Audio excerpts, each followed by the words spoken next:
नमस्कार, आप सभी का लेक्स एक्सट्रीम लेक्चर सीरीज की जिला शिवपुरी जिला एवं सत्र न्यायालय की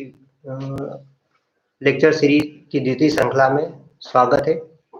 मैं मनोहर लाल पाटीदार, अतिरिक्त जिला एवं सत्र न्यायाधीश शिवपुरी, आपका इस व्याख्यान श्रृंखला में स्वागत करता हूं। आज हमारा विषय इस लेक्चर सीरीज का द्वितीय लेक्चर है, जिसमें आपराधिक न्याय तंत्र में लैंगिक अपराधों से बालकों का संरक्षण अधिनियम 2012 एवं महिला यौन अपराध में अनुसंधान की भूमिका के विषय पर चर्चा रखी गई है। इस चर्चा से पूर्व में इस व्याख्यान श्रृंखला को शुरू करने के लिए प्रेरणादाता एवं मार्गदर्शक रहे हमारे श्री पोर्टफोलियो जज साहब, श्री माननीय न्यायमूर्ति श्री आनंद पाठक साहब का हृदय से आभार व्यक्त करता हूं, जिन्होंने इस लेक्चर श्रृंखला का प्रारंभ किया और मुझे इसमें बोलने का अवसर प्रदान किया गया। मैं माननीय जिला एवं सत्र न्यायाधीश श्री विनोद कुमार साहब का हृदय से आभार व्यक्त करता हूं, जिन्होंने मुझे मार्गदर्शन प्रदान कर इस विषय पर कार्यशाला में भाग लेने के लिए प्रेरित किया। इसके बाद में हमारे इस लेक्चर सीरीज के कोऑर्डिनेटर श्री एस.बी. शर्मा, अतिरिक्त जिला एवं सत्र न्यायाधीश शिवपुरी तथा यहाँ के सभी न्यायाधीशगण एवं सहयोगी व तकनीकी स्टाफ का आभारी हूँ, जिन्होंने इस व्यवस्था को सुचारू रूप से संचालित करने के लिए कार्य किया गया है। मैं इस श्रृंखला में आप सभी श्रोता, दर्शक एवं इस श्रृंखला में सम्मिलित हुए सभी लोगों का हार्दिक स्वागत करता हूं। आज हमारा विषय है अनुसंधान की भूमिका। जो महिला के संबंध में अपराध एवं बच्चों के संबंध में होते हैं अपराध, उनके संबंध में अनुसंधान की क्या भूमिका है, किस प्रकार से अनुसंधान किया जाना चाहिए, अनुसंधान में क्या चीजें सम्मिलित होना चाहिए, अनुसंधान किस प्रकार से आपराधिक न्याय तंत्र में भूमिका निभाता है, इस विषय पर आज की कार्यशाला में बताया जाएगा। इसके संक्षिप्त में मैं ब्रीफ बता देता हूं कि आज की कार्यशाला में हमें किन विषय पर चर्चा की जाना है और किन विषयों को रखा जाना है। तो सर्वप्रथम ये है कि जो पॉक्सो अधिनियम है उसके अंदर क्या प्रावधान दिए गए हैं, किस प्रकार से उन प्रावधानों का उपयोग जो है पुलिस अधिकारी द्वारा प्रथम सूचना रिपोर्ट लेखबद्ध करते समय, कथन लेखबद्ध करते समय और उसके चिकित्सा परीक्षण के लिए क्या व्यवस्था दी गई है, उन्हें कैसे किया जाना चाहिए, किन किन चीजों को ध्यान में रखा जाना चाहिए, उस पर चर्चा करेंगे। उसके बाद अनुसंधान में महत्वपूर्ण विषय यह है कि भाई जब बच्चा है 18 वर्ष से कम आयु का, उसे बालक के रूप में पॉक्सो अधिनियम में माना गया है। तो बालक जो है उसके द्वारा किस प्रकार से बालक को न्यायालय के समक्ष प्रस्तुत किया जाता है, तो किस प्रकार से उसके बालक की आयु के संबंध में निर्धारण की क्या प्रक्रिया होगी,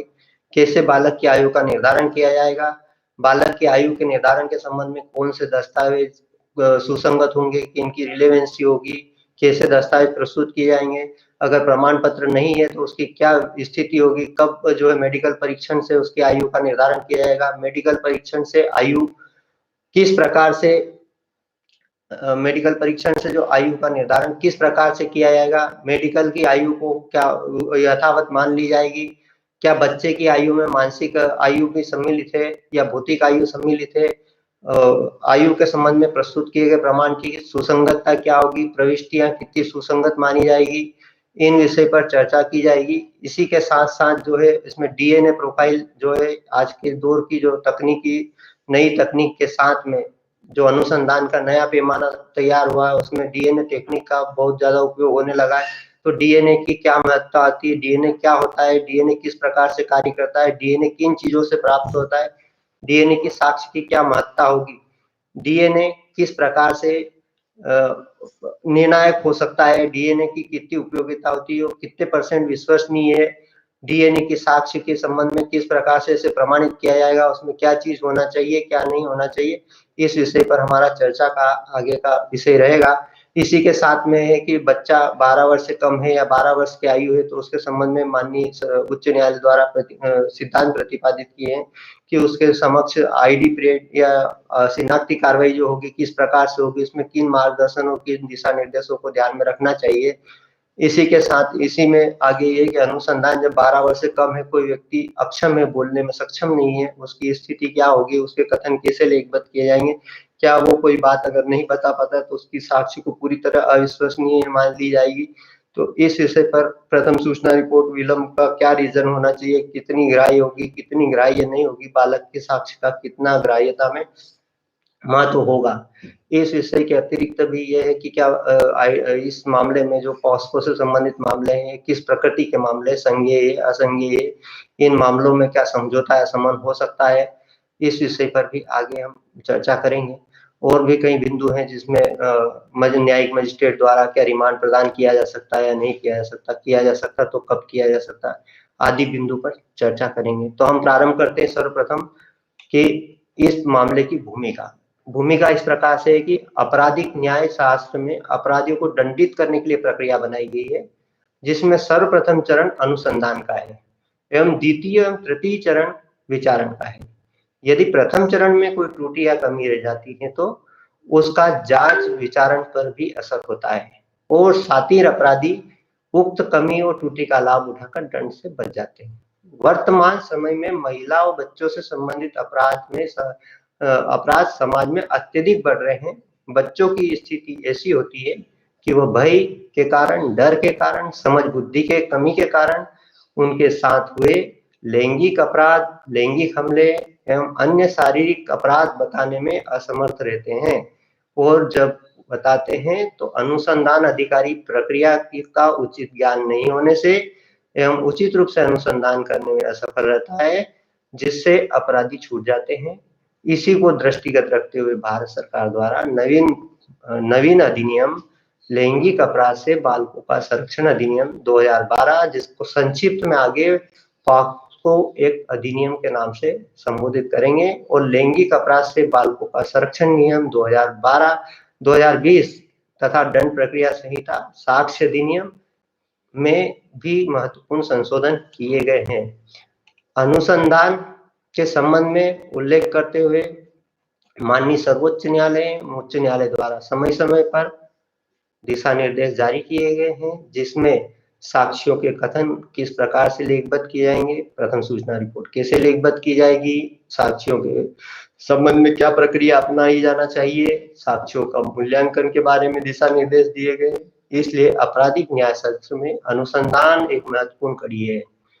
जो अपराधियों को दंडित करने के लिए नींव का काम करती है। बालकों के लैंगिक अपराध से संरक्षण अधिनियम व महिला के विरुद्ध यौन अपराध के मामलों में अनुसंधान किन बिंदुओं पर होना चाहिए, इसके संबंध में पुलिस विभाग, अधिवक्ता, लोक अभियोजक, बचाव पक्ष सभी को विस्तृत ज्ञान होना आवश्यक है ताकि सही अपराधी व्यक्ति को दंडित किया जा सके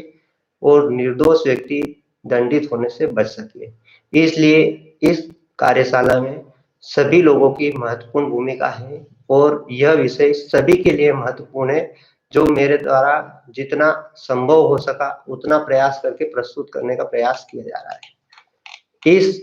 इस संबंध में माननीय सर्वोच्च न्यायालय द्वारा इंडिपेंडेंट बनाम यूनियन ऑफ इंडिया 2018 का एक जेल जे 401 SC में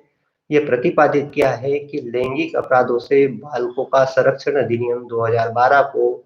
भारतीय संविधान के अनुच्छेद 15(3) के संदर्भ में विवेचित किया जाना चाहिए और इस अधिनियम की उद्देशिका इस बात को मान्यता देती है कि बालक के हित को सुरक्षित किया जाना सभी का दायित्व है और सभी उसके अधिकारों को सुरक्षित रखे और बालक को हित को प्रोटेक्शन किया जाए और बालक जो है उसको इसी प्रकार से अनुसंधान में विशेष रूप से बालक के संबंध में अनुसंधान में विशेष रूप से योग्यता प्राप्त व्यक्तियों को सम्मिलित किया जाना चाहिए। इसी संबंध में माननीय सर्वोच्च न्यायालय ने यह प्रतिपादित किया है जितेंद्र सिंह नरवरिया बनाम मध्य प्रदेश राज्य 2017 2 MPWN 91 व MP पूजा पाल बनाम यूनियन ऑफ इंडिया 2016 3 SCC 135 व मनोहर लाल शर्मा बनाम यूनियन ऑफ इंडिया 2014 2 SCC 532। इन सभी मामलों में माननीय सर्वोच्च न्यायालय द्वारा यह बताया गया है कि पुलिस को आपराधिक मामलों में वैज्ञानिक एवं तकनीकी प्रगति के साथ अन्वेषण करना चाहिए, जो आज के युग की अति आवश्यकता और अति महत्वता है। अनुसंधान में प्रगति आज के दौर को देखते हुए की जाना आवश्यक है। अब महत्वपूर्ण बिंदु यह है कि अपराध क्या है और क्यों उसमें अनुसंधान की विशेष आवश्यकता है। तो इस संबंध में बालक और महिला के संबंध में जो अपराध है उसमें पॉक्सो अधिनियम के तहत दंडनीय अपराध में महिलाओं के लैंगिक प्रवेशन हमला, गंभीर लैंगिक प्रवेशन हमला, लैंगिक हमला, गंभीर लैंगिक हमला, लैंगिक प्रताड़ना, बच्चों की पोर्नोग्राफी के लिए उपयोग, बच्चों को पोर्नोग्राफी सामग्री का संग्रहण, अपराध करने का दुष्प्रेरण व प्रयत्न दंडनीय है। साथ ही इस अपराध की प्रथम सूचना रिपोर्ट लिखबद्ध नहीं करना भी दंडनीय बनाया गया है। भारतीय दंड संहिता में भी महिलाओं से संबंधित अपराध जो दंडनीय बताए गए हैं उसमें महिलाओं की लज्जा, स्त्री की लज्जा का अनादर करना, पीछा करना, लैंगिक उत्पीड़न, विवस्त्र करना, अपहरण, व्यपहरण, बलात्कार, सामूहिक बलात्कार, हत्या सहित बलात्कार तथा अभी वर्तमान में जोड़ा गया नवीन प्रावधान जिसमें धारा 376 क ख में 12 वर्ष से कम आयु की स्त्री के साथ बलात्कार करने की दशा में विशेष दंड का प्रावधान किया गया है। उसी प्रकार से 376 घ क में 16 वर्ष से कम आयु की स्त्री के साथ बलात्कार की दशा में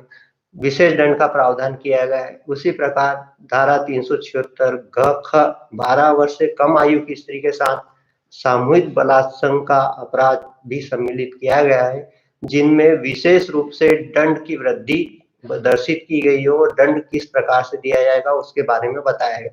इसी प्रकार सूचना प्रौद्योगिकी अधिनियम के तहत पोर्नोग्राफी के लिए किसी बच्चे को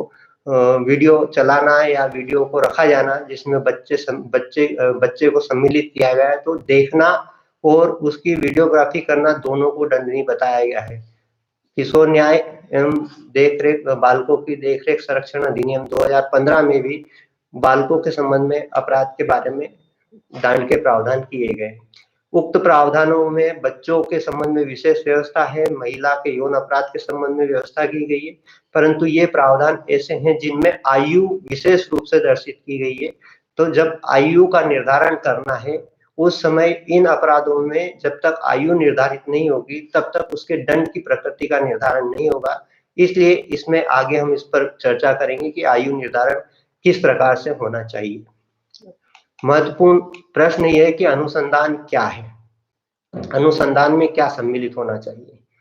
तो अनुसंधान क्या है, अनुसंधान के संबंध में दंड प्रक्रिया संहिता 1973 की धारा 2 में वर्णित किया गया है कि अनुसंधान के अंतर्गत वे सभी कार्रवाइयां सम्मिलित होती है जो पुलिस अधिकारी द्वारा या मजिस्ट्रेट से भिन्न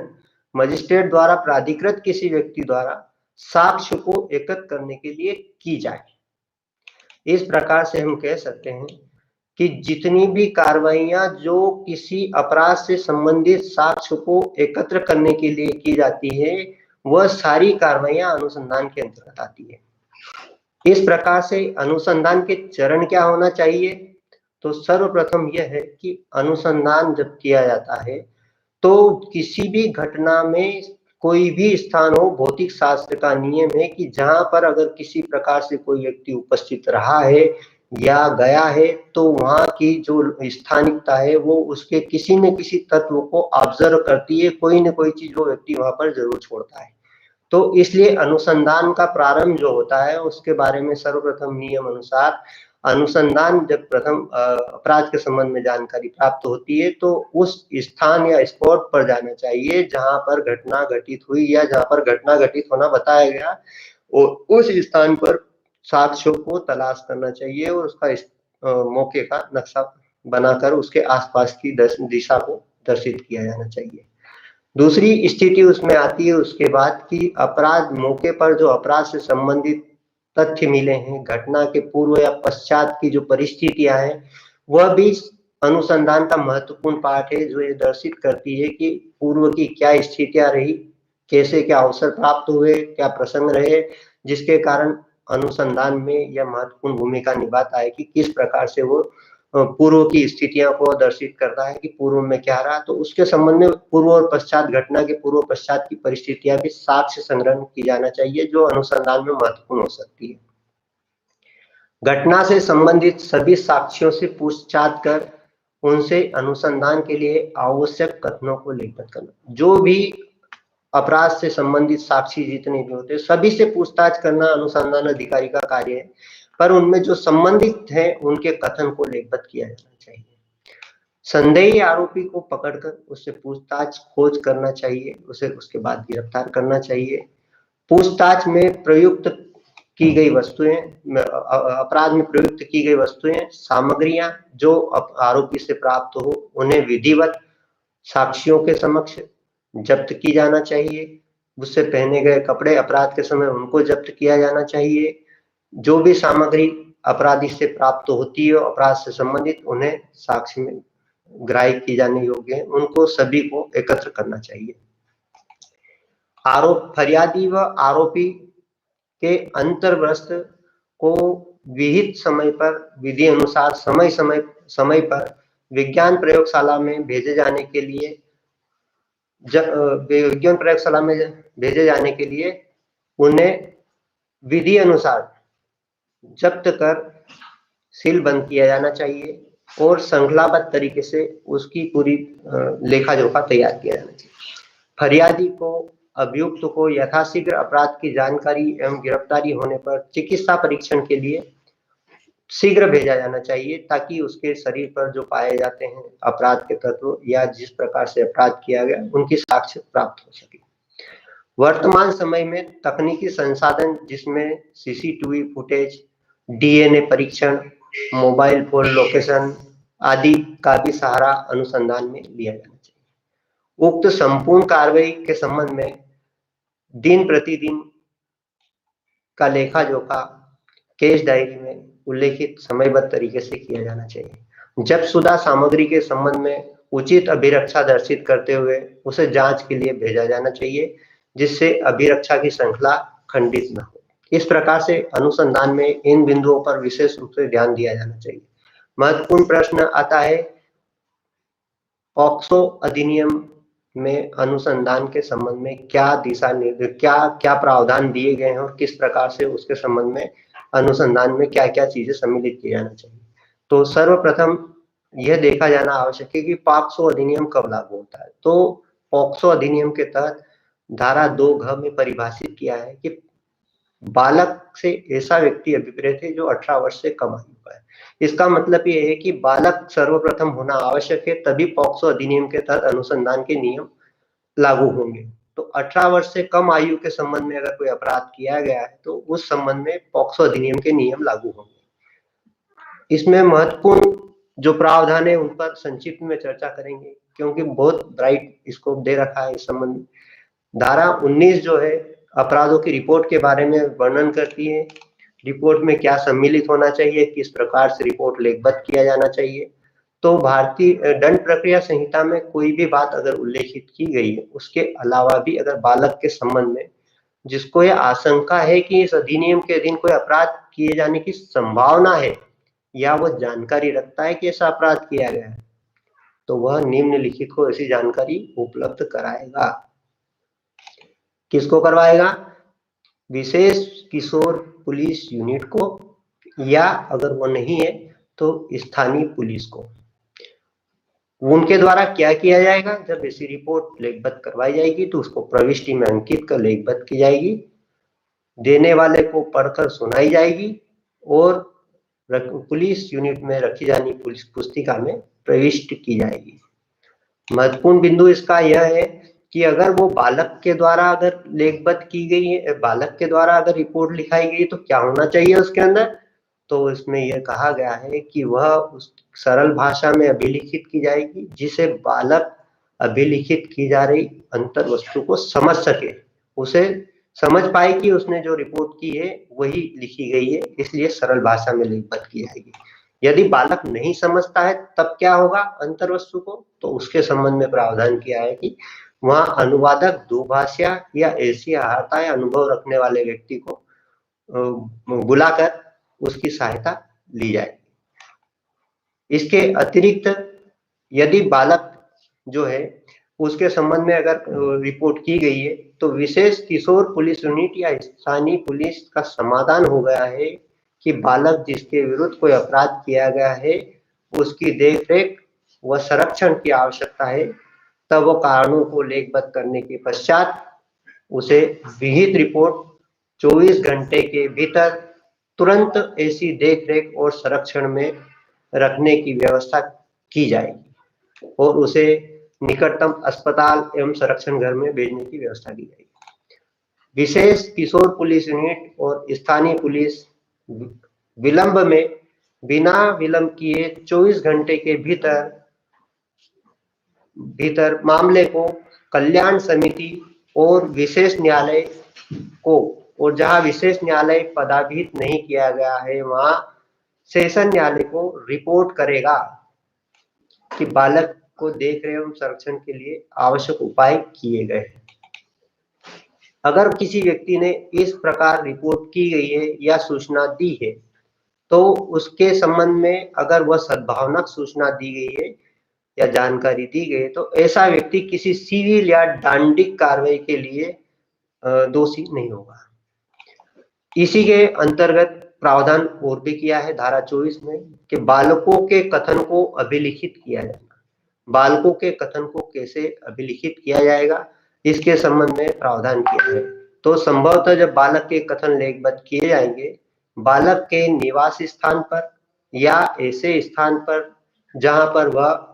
साधारणतः निवास करता हो या उसकी पसंद के स्थान पर जहां तक संभव हो।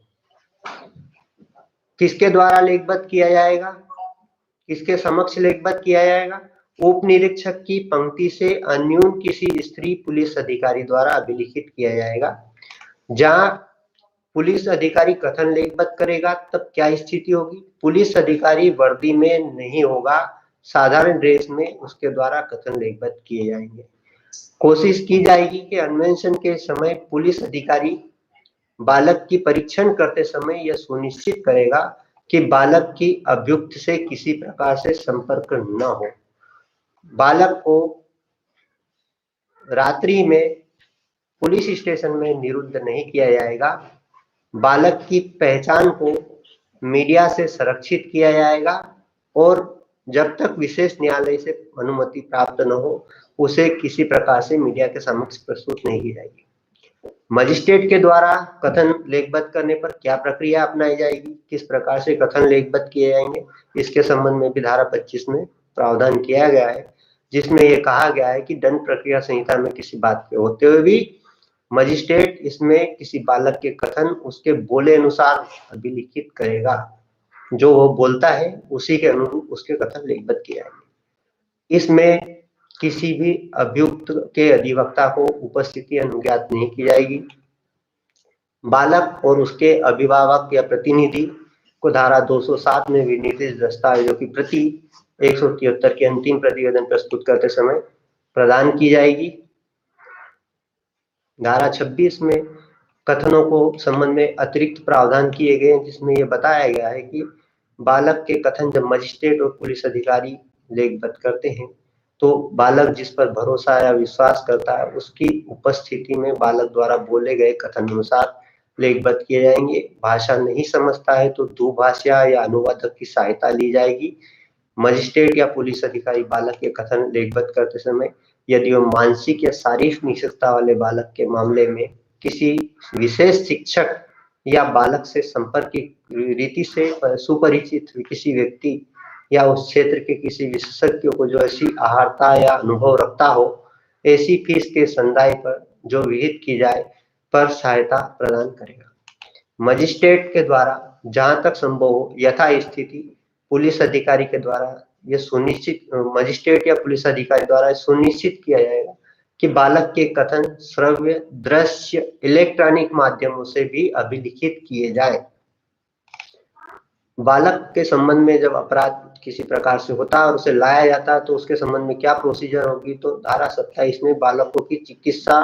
परीक्षा के संबंध में प्रावधान किया गया है, जिसमें ये कहा गया है कि यदि चिकित्सा बालक को जब बालक के साथ अपराध कारित किया गया है तो इस अधिनियम के तहत अपराध की कोई प्रथम सूचना रिपोर्ट या परिवार रजिस्ट्रीकृत किया गया है, वहां पर धारा 164 के तहत 164 का दंड प्रक्रिया संहिता के तहत उसे शीघ्र चिकित्सा सहायता के लिए भेजा जाएगा। और पीड़ित कोई बालिका है तो महिला चिकित्सक द्वारा उसकी परीक्षा की जाएगी। चिकित्सीय परीक्षा के समय बालक के माता पिता या ऐसे व्यक्ति उपस्थिति में जिसमें वो विश्वास करता और भरोसा रखता है उसके सामने परीक्षा की जाएगी। जब बालक के माता पिता या अन्य व्यक्ति उपस्थित नहीं हो तब क्या प्रक्रिया अपनाई जाना चाहिए, तो उस संबंध में भी प्रावधान किया गया है इसमें कि यदि उसके माता पिता या कोई व्यक्ति साथ नहीं है तो चिकित्सक जांच या चिकित्सा संस्था के प्रमुख द्वारा नाम निर्दिष्ट किसी महिला की उपस्थिति में उसकी जांच की जाएगी। महत्वपूर्ण जो प्रावधान है अनुसंधान के संबंध में और मेडिकल परीक्षण के संबंध में दिए गए हैं, इसके अतिरिक्त जो बनाए गए नियम है लैंगिक अपराधों से बालकों का संरक्षण नियम 2020, इसमें उक्त नियम केंद्र सरकार द्वारा लागू किए गए हैं 9/3/2020 से। और इन नियमों में बालकों के क्षमता सृजन और उनके संबंध में कार्यशाला, उन्हें पाठ्य सामग्री, फॉरेंसिक विशेष पुलिसकर्मी, उनकी योग्यता के संबंध में ज्ञान पठन पाठन की सामग्री उपलब्ध करवाना, निःशुल्क विधिक सहायता प्रदान करना, चिकित्सा सहायता प्रदान करना आदि के संबंध में उक्त नियमों में व्यवस्था की गई है। और इसके अतिरिक्त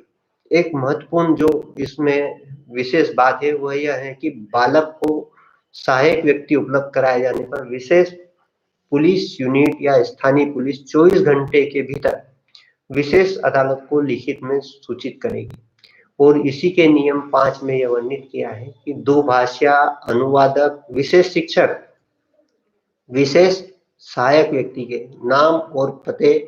संपर्क विवरणों का एक रजिस्टर जो है डीसीपीयू जिले में रखेगा, जिसे आवश्यकता होने पर विशेष किशोर पुलिस यूनिट या स्थानीय पुलिस मजिस्ट्रेट या विशेष न्यायालय को मांग किए जाने पर उपलब्ध कराया जाएगा। इस संबंध में इसमें नियम व प्रक्रिया के बारे में उल्लेख किया गया है। महत्वपूर्ण प्रश्न यहाँ से प्रारंभ होता है कि ये अनुसंधान के संबंध में प्रावधान दिए गए, दंड प्रक्रिया संहिता में भी प्रावधान दिए गए, परंतु जब पॉक्सो अधिनियम के तहत किसी व्यक्ति के संबंध में अनुसंधान प्रारंभ होता है तो बिंदु सबसे प्रथम जो है अनुसंधान एजेंसी के सामने, न्यायालय के सामने, वकील के सामने और अभियोजन अधिकारी के सामने उत्पन्न होता है कि क्या जो अपराधी जिस व्यक्ति के साथ अपराध हुआ है, पीड़ित व्यक्ति है, क्या वह बालक है। तो सर्वप्रथम इस बिंदु पर जो है कि बालक का निर्धारण कैसे किया जाए, बालक कौन होगा, किस प्रकार से उसके संबंध में प्रक्रिया का पालन किया जाएगा, तो इस संबंध पॉक्सो अधिनियम के तहत अनुसंधान में संग्रहण की जाने वाली साक्ष्य के बारे में हम चर्चा करेंगे। तो सर्वप्रथम में सिंपल उदाहरण के रूप में एक जो अभी वर्तमान में जो अपराधी बालक के संबंध में आयु निर्धारण के बारे में प्रक्रिया दी गई है उसके बारे में संक्षिप्त में ब्रीफ करूंगा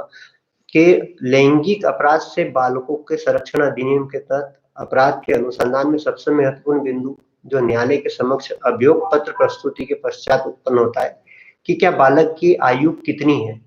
जब तक बालक की आयु का निर्धारण नहीं हो जाता उक्त अधिनियम के प्रावधान बालक पर लागू नहीं होते और बालक 18 वर्ष से अगर कम आयु का है यह साक्ष्य से प्रमाणित होना आवश्यक है। तो इस संबंध में प्रथम सूचना रिपोर्ट लेखबद्ध करते समय बालक की जब आयु 18 वर्ष से कम बताई जाती तो सर्वप्रथम उसकी आयु के संबंध में दस्तावेज को प्राप्त करने का प्रयास किया जाना चाहिए और अगर दस्तावेज नहीं है तो क्या क्या चीजें और प्राप्त की जाना चाहिए जिससे कि उसकी आयु का निर्धारण किया जा सके। किशोर न्याय अधिनियम 2015, किशोर न्याय देख रेख एवं संरक्षण अधिनियम 2015 की धारा 94 के तहत बालकों की आयु के निर्धारण की प्रक्रिया दी है तथा धारा 34(2) पॉक्सो अधिनियम के तहत आयु निर्धारण किया जाएगा। दोनों में विधि विरुद्ध बालक के संबंध में आयु निर्धारण की प्रक्रिया दी गई है, जिसमें उम्र में संदेह होने पर अनुसंधान अधिकारी दस्तावेज प्राप्त करेगा। स्कूल से जन्म प्रमाण पत्र, माध्यमिक एवं अन्य समान बोर्ड द्वारा जारी प्रमाण पत्र, जहाँ प्रमाण पत्र उपलब्ध न हो नगर निगम, नगर पालिका, पंचायत द्वारा जारी प्रमाण पत्र, जहाँ दोनों प्रकार के प्रमाण पत्र उपलब्ध न हो वहाँ आयु निर्धारण संबंधी टेस्ट या नवीनतम आयु निर्धारण परीक्षण कराया जाएगा। यह प्रक्रिया का पालन करते हुए उसकी उम्र के निर्धारण की संबंध में कार्रवाई की जाना चाहिए। इस प्रकार से अब प्रश्न यहाँ उत्पन्न होता है कि उक्त प्रावधान तो केवल जो है विधि विरुद्ध बालक के संबंध में दिए गए हैं, तो क्या पीड़ित बालक की आयु निर्धारण के लिए कोई प्रक्रिया, कोई प्रोसीजर बनी हुई है या किसी नियम में कोई उल्लेख किया है? तो इस संबंध में विशेष रूप से विधि में कोई उल्लेख नहीं है, परंतु माननीय सर्वोच्च न्यायालय द्वारा आयु निर्धारण के संबंध में जारी दिशा निर्देशों के तहत जनरल सिंह विरुद्ध स्टेट ऑफ हरियाणा 2013 7 SCC 263 में प्रतिपादित किया है कि बालक को विधि में किसी प्रकार से विभेदित नहीं किया गया है। विधि विरुद्ध बालक या पीड़ित बालक, जो जहां पर भी बालक की आयु का संबंध आएगा वहां पर बालक के संबंध में समान व्यवहार किया जाएगा और विधि विरुद्ध बालक के लिए जो आयु निर्धारण की प्रक्रिया है वही प्रक्रिया पीड़ित बालक के आयु निर्धारण में भी लागू होगी। इस प्रकार से इस न्याय दृष्टांत में उन्होंने ये बता दिया कि जहां पर बालक शब्द आता है तो जहां बालक का निर्धारण किया जाना है तो प्रक्रिया जो कानून में विधि विरुद्ध बालक के आयु निर्धारण के लिए दी गई वही प्रक्रिया पीड़ित बालक के आयु निर्धारण पर भी लागू होगी। इसी न्याय दृष्टांत में पूर्व न्याय दृष्टांत में किशोर न्याय अधिनियम बच्चों की देखरेख संरक्षण नियम 2007 के नियम 12 के तहत निर्धारण की प्रक्रिया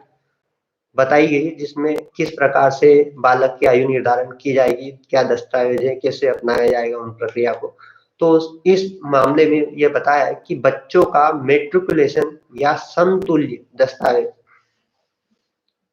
या प्रमाण पत्र उपलब्ध होने पर उस पर भरोसा किया जाएगा। अन्य प्रमाण अगर उसके होते हुए प्रस्तुत किया जाएगा तो उस पर भरोसा नहीं किया जाएगा। इसी के अलावा इसमें यह भी बताया कि अगर वो उन प्रमाण पत्र का अभाव है तब फिर क्या किया जाएगा। तो इसमें यह बताया गया कि अगर वो प्रमाण पत्र उपलब्ध नहीं है तब नगर पालिका, नगर निगम, पंचायत द्वारा जारी प्रमाण पत्र को मान्य किया जाएगा। जब यह उपलब्ध है तो अन्य सामग्री पर विचार नहीं किया जाएगा। इसके अलावा अगर यह दोनों प्रमाण पत्र भी उपलब्ध नहीं है तब फिर क्या किया जाएगा, तो तब इसमें बताया गया है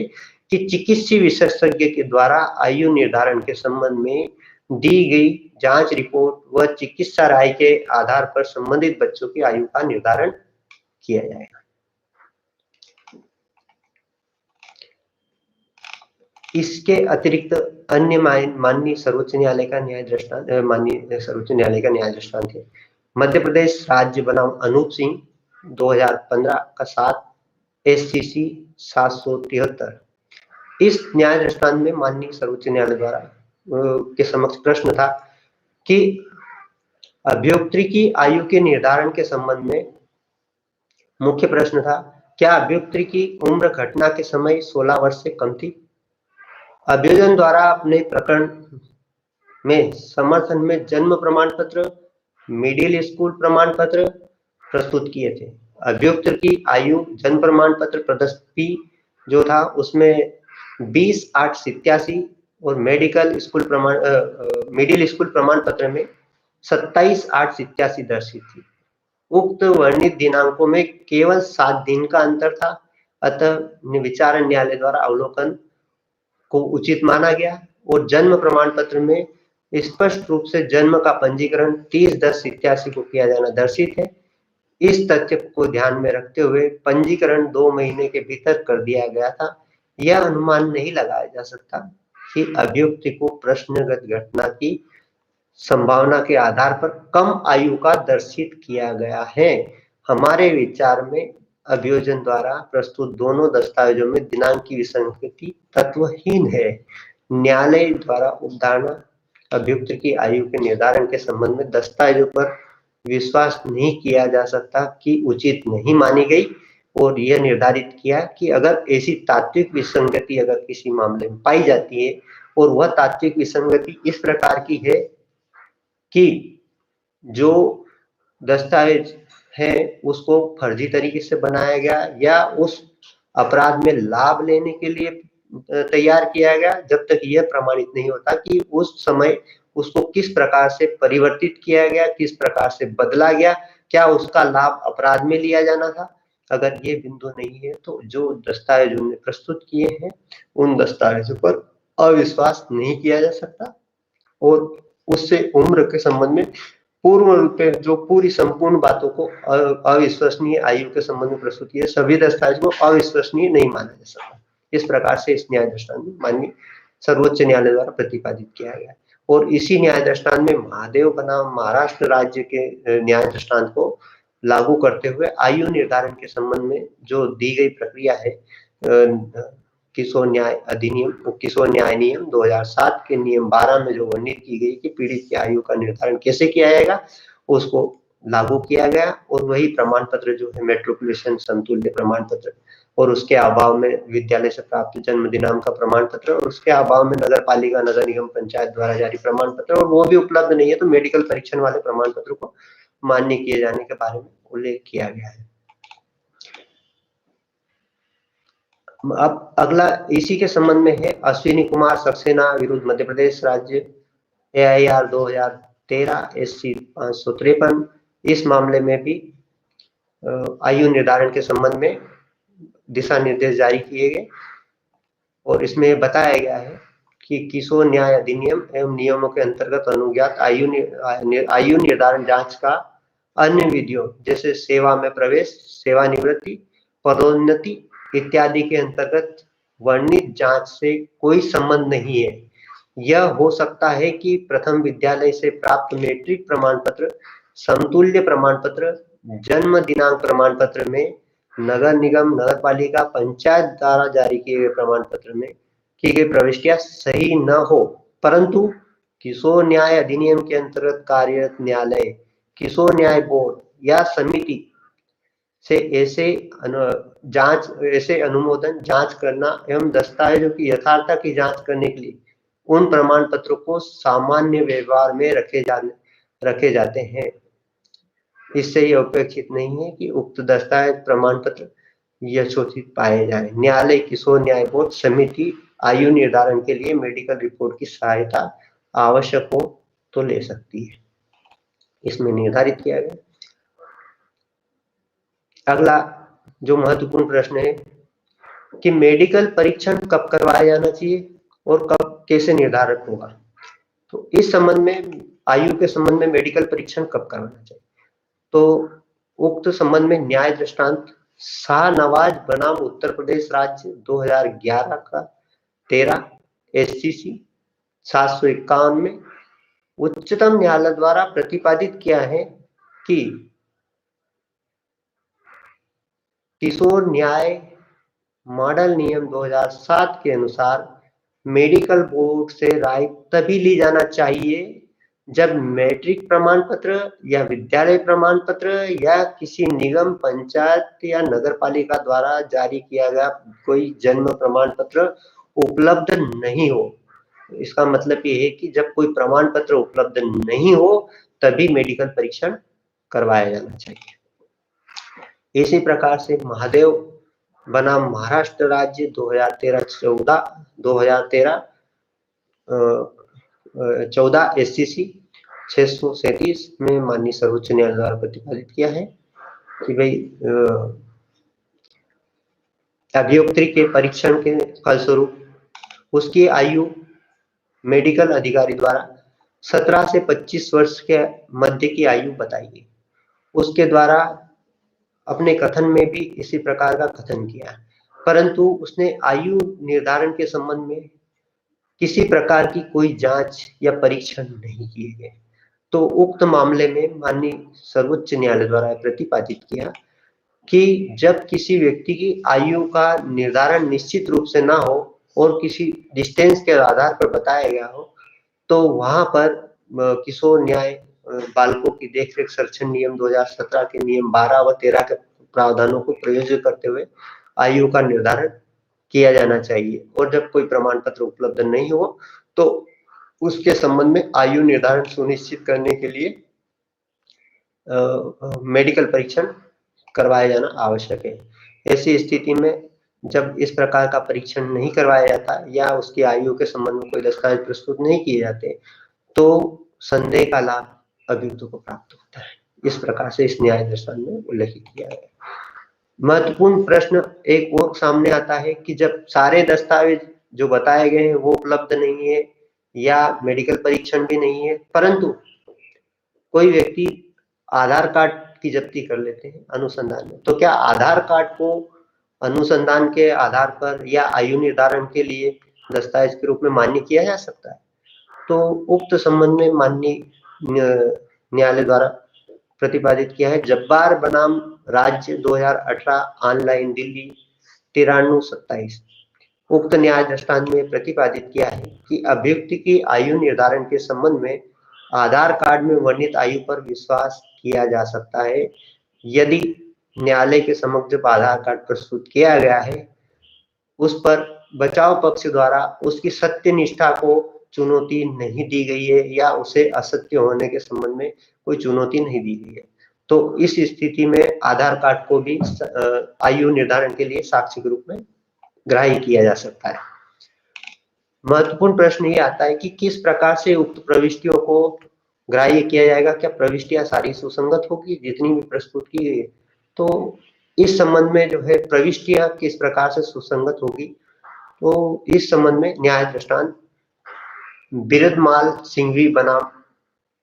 आनंद पुरोहित AIR 1988 SC 1796 में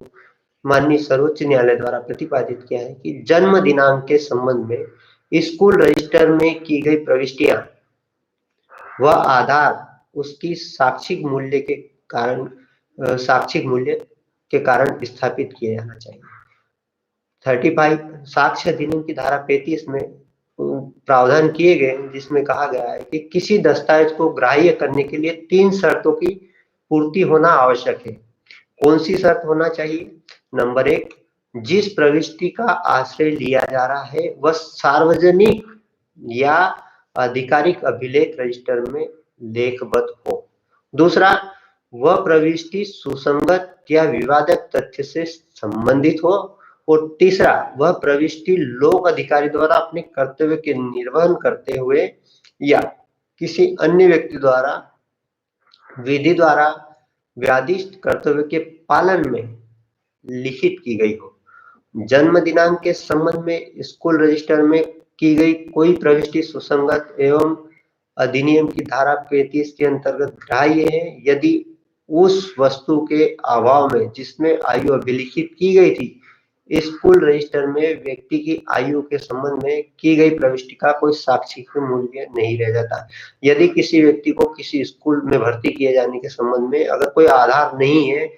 तो अगर वो प्रविष्टि का कोई बेस नहीं है जिस आधार पर लिखा जाना बताया है, तो उस प्रविष्टि का साक्षी मूल्य धारा 35 के तहत नहीं रह जाता। ऐसा इस न्याय दृष्टांत में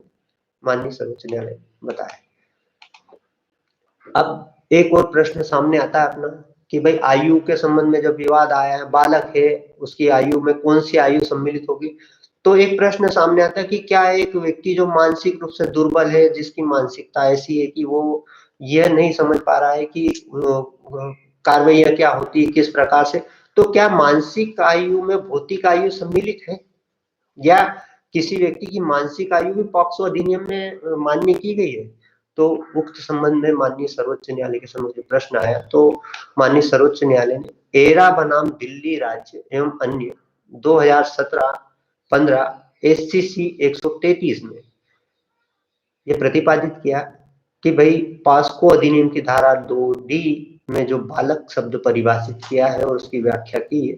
उसमें मानसिक आयु को सम्मिलित किए जाने के संबंध में कोई उल्लेख नहीं है कि कोई व्यक्ति मानसिक रूप से कमजोर व्यक्ति है या बौद्धिक रूप से अत्यंत अक्षम है, वो उसकी 18 वर्ष की कम आयु में सम्मिलित होता है। इस न्याय दृष्टांत में बताया कि 18 वर्ष की आयु में जैविक आयु सम्मिलित है, ना कि मानसिक आयु। और इसी न्याय दृष्टांत में बताया कि पॉक्सो अधिनियम के तहत जो बालक परिभाषित किया गया है उसमें मानसिक शब्द को कहीं सम्मिलित नहीं किया गया है, इसलिए जो है इसमें विधायक के आशय के भिन्न कोई निर्वचन करने से माननीय सर्वोच्च न्यायालय ने इनकार कर दिया और इसमें यह बता दिया कि उसमें भौतिक आयु ही जो है वो सम्मिलित होगी, मानसिक आयु किसी व्यक्ति की सम्मिलित नहीं होगी।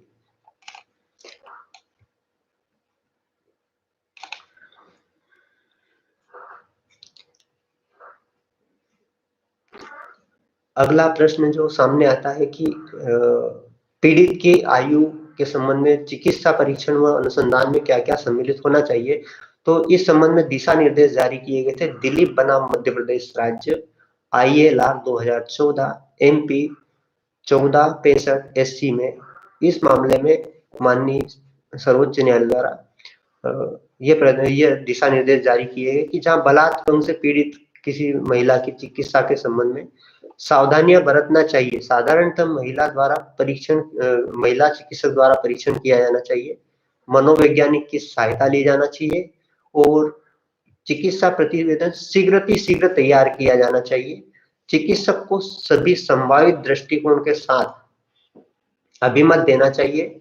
जहां आयु के संबंध में है तो वहां उसके दांतों की संख्या विकिरण विज्ञान से जांच की जाना चाहिए और विचार में लिया जाना चाहिए। आयु के संबंध में अभिमत देना चाहिए, स्पष्ट अभिमत देना चाहिए। जांच अधिकारी को यह सुनिश्चित करना चाहिए कि उपलब्ध सामग्री पर निर्भर करते हुए इस प्रकार की सारी कार्रवाई की जाना चाहिए और पुलिस अधिकारी द्वारा ऐसे मामले में तुरंत सारी कार्रवाई चिकित्सा जांच से लेकर सभी शीघ्र की जाना चाहिए। इस मामले में माननीय सर्वोच्च न्यायालय द्वारा इस प्रकार से दिशा निर्देश जारी किए हैं। अब प्रश्न उत्पन्न यहाँ ये होता है कि मेडिकल रिपोर्ट जो है या जो आयु निर्धारण का जो प्रमाण पत्र जारी किया गया है जो मेडिकल साक्ष्य पर आधारित है, तो क्या उसमें जो वर्णित की गई उम्र को यथावत एज इट इज रखा जा सकता है या उसे ऐसा का ऐसा पढ़ा जाना चाहिए या उसी प्रकार से उसे जिस प्रकार से आयु दर्शित की उसे ग्राह्य किया जाना चाहिए। तो जब आयु निर्धारण की बात आती है तो कितनी आयु उसकी जो बताई गई वैसी की वैसी मान्य की जाने योग्य है, तो उक्त संबंध में न्याय दृष्टांत रजाक मोहम्मद बनाम state of Himachal Pradesh 2018 9 SCC 248 में माननीय न्यायालय द्वारा प्रतिपादित किया है कि 12 जो आयु है उसमें रेडियोलॉजिस्ट के द्वारा पीड़ित की आयु 17 से 18 वर्ष होना प्रकट की गई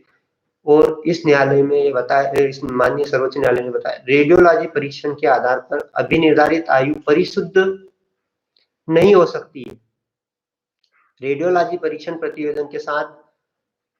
समग्र तथ्य अभियुक्त की आयु के संबंध में संदेह हेतु पर्याप्त स्थान छोड़ते हैं। इसलिए इस मामले में प्रतिपादित किया कि रेडियोलॉजिकल आयु जो है रेडियोलॉजी के आधार पर जो आयु निर्धारण की जाती है वह पूर्ण रूपेण यथावत वैसी की वैसी मानने योग्य नहीं है, उसमें संदेह का स्थान निर्मित रहता है। इसी प्रकार से माननीय उच्च न्यायालय जयमाला बनाम home secretary government Jammu and Kashmir AIR 1982 SC 1297 में व सुखदेव बनाम स्टेट ऑफ MP 2018 एक छत्तीसगढ़ लॉ जजमेंट 130 में रेडियोलॉजी परीक्षण के आधार पर आयु का अवधारण किए जाने में दोनों तरफ 2 वर्ष का अंतर हो सकता है, इस प्रकार का अभिमत दिया गया। इसका मतलब यह है कि मेडिकल साक्ष्य के आधार पर अगर आयु का निर्धारण किया गया तो उसमें 2 वर्ष के अंतर की संभावनाएं दर्शित की गई है। अब प्रश्न यहाँ पे उत्पन्न होता है, क्या चिकित्सक के आधार पर आयु का निर्धारण निश्चायक प्रमाण है? तो इस संबंध में माननीय सर्वोच्च न्यायालय द्वारा बाबू प्यासी बनाम state of Jharkhand 2008 AIR SCW 7332 में माननीय सर्वोच्च न्यायालय ने प्रतिपादित किया है कि चिकित्सीय विशेषज्ञ की साक्ष्य पुष्टिकारक साक्ष्य हैं और वह राय पर आधारित होती है। आयु अवधारण चिकित्सीय साक्ष्य के आधार पर उपयोगी है, पर निश्चायक होना नहीं कहा जा सकता। इसका मतलब ये है कि चिकित्सक की आयु की जो जांच है, जिसके आधार पर आयु का निर्धारण है, वह निश्चायक साक्ष्य नहीं है, संपुष्टिकारक साक्ष्य है। अब एक प्रश्न और सामने आता है कि जहां दो प्रकार के दस्तावेज है, दोनों में अलग अलग जन्म तिथि है, तो क्या दोनों को अविश्वसनीय मान लिया जाए या किसी एक को विश्वसनीय माना जाए? तो उक्त संबंध में माननीय सर्वोच्च न्यायालय द्वारा हरिओम सिंह बनाम मध्य प्रदेश राज्य ILR 2018 MP 1007 में प्रतिपादित किया है कि जहां दो भिन्न स्कूलों में भिन्न भिन्न जन्म दिनांक हो, वह प्रथम स्कूल की जन्म तिथि प्रभावी मानी जाएगी। इस प्रकार से इस न्याय दृष्टांत में प्रतिपादित किया कि भिन्न भी है तो जो प्रथम वाली है उसको मान्य किया जाएगा। प्रश्न यहाँ उत्पन्न होता है कि इस प्रकार के अनुसंधान में अगर पुलिस अधिकारी के द्वारा किसी लचरता के कारण या किसी कमी के कारण अगर कोई चीज या कोई साक्षी छूट गया है, तो क्या ऐसे साक्षी के संबंध में उसकी त्रुटि या कमी को पूर्ति करने के लिए न्यायालय धारा 311 की शक्तियों का प्रयोग कर सकती है? तो उक्त संबंध में VK मिश्रा बनाम उत्तर प्रदेश राज्य 2015 9 SCC 558 व खूब सिंह बनाम मध्य प्रदेश राज्य 2018 2 JLJ 76 MP में प्रतिपादित किया है कि यदि अन्वेषण में किसी लचरता या अभ्युदय के मामले के सार पर प्रभाव अगर होता है और उसने किसी साक्षी का नाम सूची में अंकित नहीं किया है या अंतिम प्रतिवेदन में उल्लेख नहीं किया है, तब न्यायालय उक्त लचरता के आधार पर समाज के उद्देश्य को परास्त करना अनुज्ञेय नहीं किया जा सकता है। महिला एवं बच्चों के विरुद्ध अपराध में वृद्धि को दृष्टिगत रखते हुए एवं सामाजिक ताने बाने को प्रभावित होने से रोकने के लिए तकनीकी आधार एवं लचरता के आधार पर उक्त त्रुटि के कारण साक्षी को आह्वानित किए जाने से नहीं रोका जा सकता। न्यायालय अपनी उक्त शक्ति का प्रयोग करते हुए साक्षी को बुला सकता है। इस प्रकार से अब ये तो हुआ आयु निर्धारण के संबंध में हमारा कि आयु निर्धारण कैसे होगी, कब होगी, कहाँ क्या है, उसको साक्ष्य में वैल्यू है, कितनी महत्ता दी गई। परंतु अब एक और अनुसंधान का विषय रहता है जो वर्तमान में तकनीकी आधार पर देखा जाता है, DNA परीक्षण। DNA परीक्षण तो सर्वप्रथम तो यह है कि DNA होता क्या है, इसके बारे में संक्षिप्त में पहले बता दें। DNA क्या है? तो DNA डीऑक्सीराइबोन्यूक्लिक एसिड का संक्षिप्त नाम। इसमें क्या होता है? तो इसके संबंध में ये बताया गया है कि सभी मानव की सारी कोशिकाओं के मूल में आनुवंशिक सामग्री है। यह लाल रक्त कणिकाओं में निहित नहीं है, सफेद कोश में मौजूद है। यह आनुवंशिक कोड को वहन करता है। DNA संरचना मानव चरित्र, व्यवहार, शरीर की विशेषताओं को निर्धारित करती है। DNA प्रोफाइल संख्याओं के इंक्रिप्टेड से हैं जो किसी व्यक्ति के DNA निर्माण को दर्शाते हैं, जो फॉरेंसिक जांच में मानव की पहचान करने के लिए उपयोग किया जाता है। DNA एक जटिल अणु है। इसमें एक डबल हेलिक्स संरचना है जिसकी तुलना एक मूल रस्सी सीढ़ी से की जा सकती है। इस प्रकार से DNA को दर्शित किया गया है। अब प्रश्न ये आता है कि DNA किन चीजों से प्राप्त हो सकता है? तो DNA कहाँ से प्राप्त होगा? तो इसके संबंध में है कि अनुसंधान के समय किन किन चीजों से DNA प्राप्त करने के लिए प्रिजर्व किया जा सकता है। तो सबसे प्रथम है रक्त, बाल, मानव शुक्राणु, नाखून, चमड़ी या अन्य मानव शरीर के अंग या भाग, या संक्षिप्त में जो वस्तु है उनके मानव रक्त के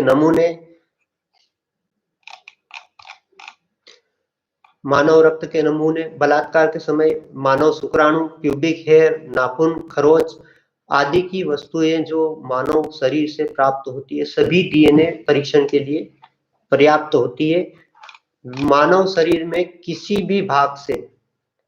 बाल से लगा के तो हर एक भाग डीएनए संग्रहण के लिए महत्वपूर्ण साक्ष्य हो सकता है और किसी भी पार्ट में समान रूप से उसका डीएनए प्राप्त होगा, उसमें किसी प्रकार का कोई परिवर्तन नहीं होगा। इस संबंध में माननीय सर्वोच्च न्यायालय द्वारा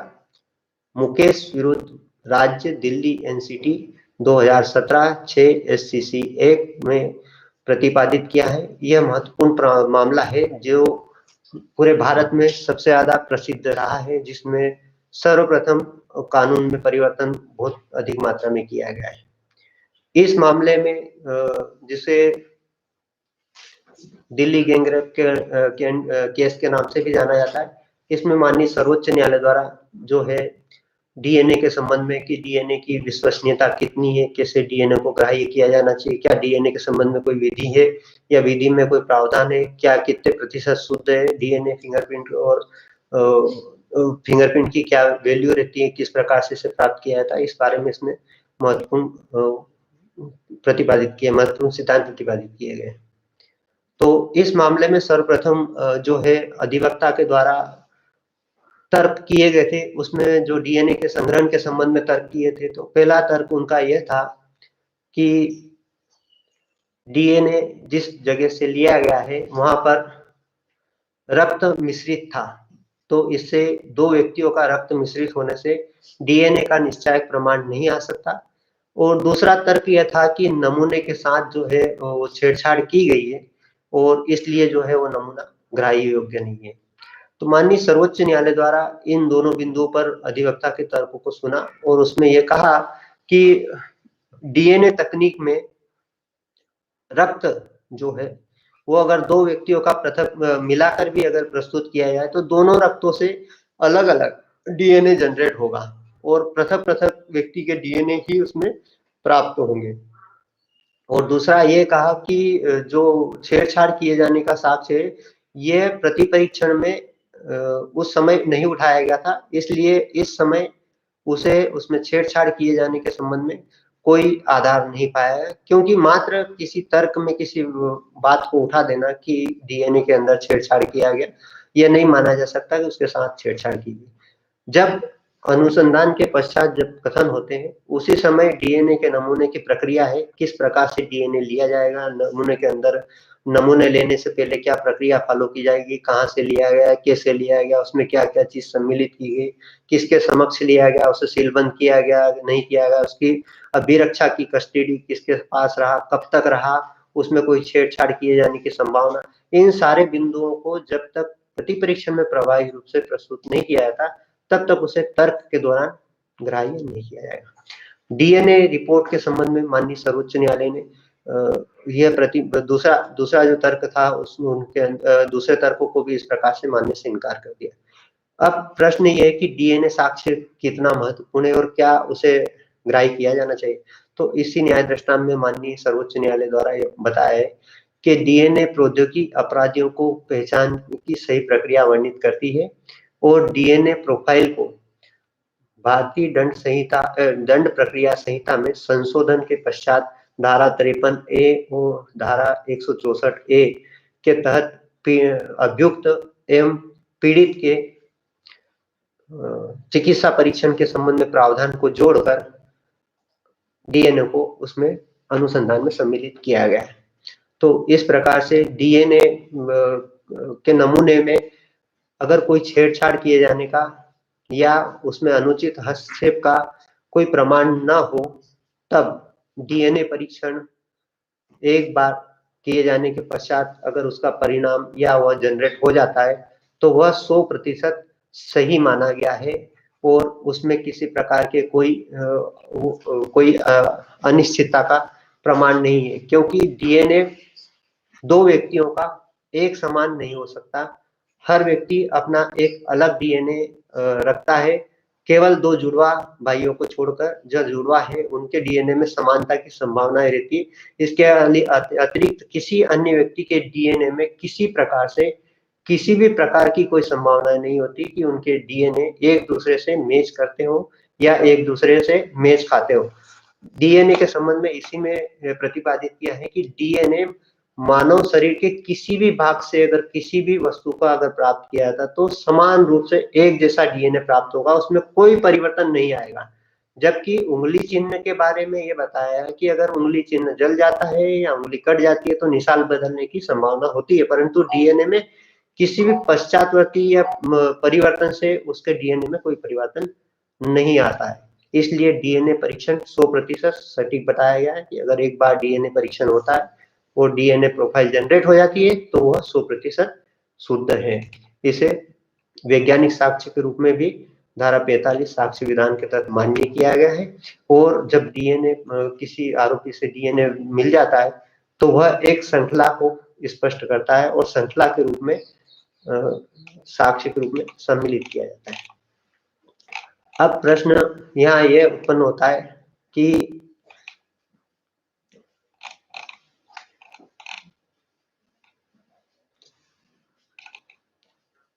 एक अन्य मामला और है जिसमें माननीय न्यायालय द्वारा अफजल खान विरुद्ध मध्य प्रदेश राज्य 2019 CRLJ 5003 DB MP में प्रतिपादित किया है। लैंगिक अपराधों से बालकों का संरक्षण अधिनियम 2012 की धारा 5 व 6 बलात्कार और हत्या के मामलों में विशेषज्ञ साक्ष्य में डीएनए प्रतिवेदन में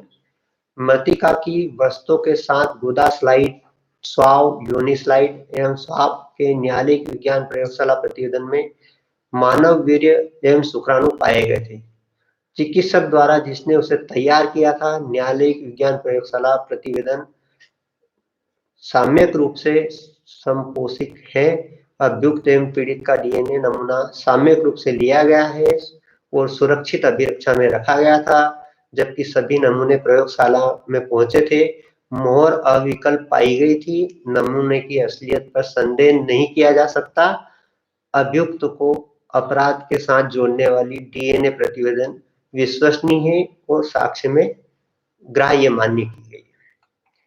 इसी प्रकार से इन रिफरेंस विरुद्ध राजेश ILR 2014 MP 1159 में धारा 45 के तहत धारा 45 साक्ष्य अधिनियम के तहत विशेषज्ञ की साक्ष्य के रूप में डीएनए परीक्षण को स्वीकार किया गया है और उक्त प्रकरण में मृतिका के योनि स्राव, उसके कपड़े के साथ अभियुक्त का डीएनए मिलान पाया गया। अभियुक्त का डीएनए परिस्थिति साक्ष्य की घड़ियों को पूर्ण करने वाला माना गया। वो परिणामतः अभियुक्त का बलात्संग सहित हत्या का दोष माना गया। इस प्रकार से इस मामले में भी डीएनए परीक्षण से अभियुक्त का जो है अपराध के समय उसकी उपस्थिति को दर्शित करने वाला माना गया और उसे दोषित किया। नीतिराज विरुद्ध मध्य प्रहलाद 2017 3 MPWN 61 MP में भी डीएनए परीक्षण को स्वीकार किया गया है और यह बताया गया है कि अगर जब तक संदेह ना हो कि नमूना बिगाड़ा गया और नमूने के साथ कोई छेड़छाड़ की गई हो, तब तक साक्ष्य में डीएनए प्रोफाइल से प्राप्त नमूना 100% शुद्ध मानते हुए स्वीकार किए जाने योग्य बताया। इसी प्रकार एक अन्य मामला है मुलायम सिंह विरुद्ध state of MP 2017 2 MPLJ criminal 41, जिसमें माननीय उच्च न्यायालय द्वारा बलात्संग के मामले में अभिमत दिया है कि अभियुक्त के शरीर व वस्तुओं पर वीर्य होना पाया है तो अन्वेषण एजेंसी को दंड प्रक्रिया संहिता की धारा 53A के तहत कार्रवाई करना चाहिए और अभियुक्त का व अभियुक्त के वस्तु का डीएनए टेस्ट करवाया जाना चाहिए। महत्वपूर्ण प्रश्न आया यह कि भाई डीएनए परीक्षण का साक्षिक मूल्य क्या होगा। तो उक्त संबंध में इन रिफरेंस विरुद्ध विनोद उर्फ राहुल चौथवा CRA 2151/18 में माननीय उच्च न्यायालय जबलपुर द्वारा प्रतिपादित किया है कि विशेषज्ञ की साक्ष्य धारा 293 दंड प्रक्रिया संहिता के तहत साक्ष्य में ग्राह्य है। उसका खंडन किताब के आधार पर व मेडिकल जूरिस्प्रूडेंस के आधार पर नहीं किया जा सकता जब तक कि उक्त विशेषज्ञ की रिपोर्ट को विशेषज्ञ की साक्ष्य से उसकी राय को अविश्वसनीय दर्शित नहीं कर दिया जाता है। डीएनए रिपोर्ट वैज्ञानिक रूप से स्वीकार योग्य है और अपराध की श्रृंखला को प्रमाणित करने के लिए डीएनए 100% विश्वसनीय है, जब तक कि उसे छेड़छाड़ किए जाने या उसे मिथ्या तैयार किए जाने का तथ्य दर्शित न किया गया हो। इस प्रकार से डीएनए के संबंध में धारा 293 के तहत माननीय सर्वोच्च न्यायालय ने बताया है कि वह साक्ष्य में ग्राह्य और स्वीकार योग्य है। एक और महत्वपूर्ण प्रश्न ये सामने आता है कि बलात्संग के मामलों में 2 फिंगर टेस्ट की जो परिपाटी चली आ रही, उसके संबंध में माननीय सर्वोच्च न्यायालय ने लल्लू बनाम हरियाणा राज्य AIR 2013 SC 1787 के मामले में निर्धारित किया है कि 2 फिंगर टेस्ट का प्रयोग बलात्संग पीड़ित के निजता के अधिकार व उसकी शारीरिक और मानसिक अखंडता व गरिमा के अधिकार का हनन है। इसलिए 2 फिंगर टेस्ट असंवैधानिक बताया है और ऐसा टेस्ट बिना पीड़ित की सहमति से नहीं किया जा सकता और इस टेस्ट के आधार पर कोई भी निष्कर्ष अंकित नहीं किया जा सकता। अब प्रश्न सामने यह आता है, डीएनए के अलावा अन्य अनुसंधान में जो कमियां आती है जिसके बेस पर जो है अनुसंधान का कमियों का लाभ लिया जाता है, उसमें महत्वपूर्ण प्रश्न आता है कि क्या प्रथम सूचना रिपोर्ट अगर विलंब से दर्ज की है तो उसका प्रभाव क्या होगा? अगर रिपोर्ट अगर विलंब से लेखबद्ध की तो उसमें क्या उल्लेखित होना चाहिए, कैसा स्पष्टीकरण होना चाहिए, अगर नहीं दिया है तो उसका क्या प्रभाव होगा? तो इस संबंध में माननीय सर्वोच्च न्यायालय द्वारा प्रतिपादित किया। हिमाचल प्रदेश बनाम श्रीकांत सोकारी AIR 2004 SC 4404 में प्रतिपादित किया है कि 376 भादस के अंतर्गत प्रकरण में प्रथम सूचना रिपोर्ट देर से दर्ज होने के आधार पर दोष मुक्ति के निर्णय को अपास्त कर सर्वोच्च न्यायालय ने अभी निर्धारित किया कि प्रथम सूचना प्रतिवेदन में दर्ज होने में देरी को अभियोजन के प्रकरण को रद्द करने एवं उसकी सत्यता पर संदेह करने के लिए परंपरागत सूत्र के रूप में उपयोग में नहीं लाया जा सकता। यह न्यायालय की जिम्मेदारी है कि वह उसके संबंध में उचित कारण और यदि कोई स्पष्टीकरण हो तो उसे मान्य करे, और यदि कोई स्पष्टीकरण दिया गया है तब न्यायालय को केवल यह देखना है कि दिया गया स्पष्टीकरण संतोषजनक है या नहीं है। ऐसी दशा में जब अभियोजन देरी के संबंध में संतोषजनक स्पष्टीकरण देने में असफल रहता है और जहां ऐसी देरी के संबंध में अभियोजन के संस्करण में अतिशयोक्ति या अलंकरण होने की संभावना है, तब एक सुसंगत तथ्य हो सकता है। और दूसरा, जब ऐसा संतोषजनक स्पष्टीकरण दिया जाता है तो उस मामले में अभियुक्त को फंसाए जाने का अभिवाक हो और उसे फंसाए जाने की संभावना हो, तब उस आधार को स्वीकार किया जा सकता, अन्यथा देरी के आधार पर किसी भी प्रथम सूचना रिपोर्ट को अविश्वसनीय नहीं माना जा सकता। इसका अभिप्राय यह है कि जब भी कोई प्रथम सूचना रिपोर्ट अगर विलंब से लेखबद्ध की गई है तो उसमें अगर कोई एक्सप्लेनेशन दिया गया है और एक्सप्लेनेशन ऐसा है जो कि बहुत बड़ा चढ़ाकर बता रहा हो, अलंकार पूर्वक बता रहा हो, या ऐसी चीज आई है उसके अंदर कि उसमें अभियुक्त को फंसाए जाने की संभावना रही हो, जब तक ये तथ्य सामने नहीं आएंगे तो विलंब का आधार जो है बचाव पक्ष को उसका लाभ नहीं मिलेगा। इसलिए स्पष्टीकरण उसके प्रथम सूचना रिपोर्ट में कारण सहित लेखबद्ध करना चाहिए कि किस कारण से विलंब प्रथम सूचना रिपोर्ट लेखबद्ध करने में हुआ है। अब अगला प्रश्न सामने आता है कि बालक द्वारा अगर कोई शिनाख्त की कार्रवाई की जाती है तो उसमें क्या प्रक्रिया अपनाई जाना चाहिए। तो बालक के संबंध में ऐसा बालक जिसकी आयु 12 वर्ष से कम, उक्त संबंध में राकेश कुमार बनाम राज्य 2014 SCC ऑनलाइन दिल्ली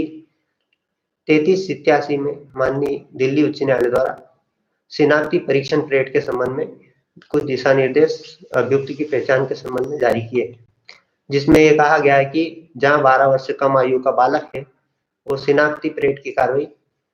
की जा रही है तो वह एक कोर्ट रूम में की जाएगी और बालक को जेल के मुख्य प्रांगण में प्रवेश न करना पड़े, ऐसी व्यवस्था की जाएगी। सेमी रिफ्लेक्टिव स्क्रीन या कोई अन्य स्क्रीन या ऐसे कैमरे में जहां शिनाख्ती का प्रक्रिया होनी है, ऐसे पत्र रचना स्थापित की जाएगी जिससे बालक साक्षी की टीप में शामिल अपराधियों में से प्रत्यक्ष सामना न करना पड़े, मतलब बालक को अपराधी का सामना न करना पड़े। अपराध का आरोप है, अन्य टीप जो उसमें शामिल की जा सके, बालक साक्षी होने वाले प्रकरण में टीप की प्रक्रिया समझाई जाएगी। शिनाख्ती कार्रवाई के दौरान साक्षी के साथ उस जेल निरीक्षक के पद के नीचे का कोई अधिकारी नहीं होगा। जहां साक्षी एक बालक है वहां टीप के लिए जेल अधीक्षक द्वारा यह संभव हो केवल महिला अधिकारी को तैनात किया जाएगा। महिला अधिकारी जब प्रवेश करेगी उस समय वह अपने गणवेश में नहीं होगी, साधारण ड्रेस में होगी। बालक साक्षी के माता पिता अभिभावक प्रक्रिया में अधिकृत रूप से असुविधा महसूस न, इसलिए उन्हें साथ रखा जाएगा। प्रबंधक जेल अधीक्षक प्रयास करेंगे कि महिला अधिकारी को बालक साक्षी के साथ शिनाख्ती प्रक्रिया में भाग लेने के लिए भेजे जाए। वह महिला मानवीय, संवेदनशील, सहानुभूति पूर्वक कार्य करने वाली हो, इस पर ध्यान दिया जाएगा। बालक जब लाया जाता है तो बाल हितैषी वातावरण का निर्माण किया जाएगा। बालक के वहां रुकने की व्यवस्था को अत्यंत सुविधापूर्वक बनाया जाएगा जिससे बालक को वह स्थान आकर्षित एवं अपनी जरूरतों के हिसाब के अनुकूल लगे। बालक की मन स्थिति को स्थापित रखने के लिए 12 वर्ष से कम उम्र के बच्चों को सामान्यतः पसंद के अनुरूप अल्पाहार की व्यवस्था भी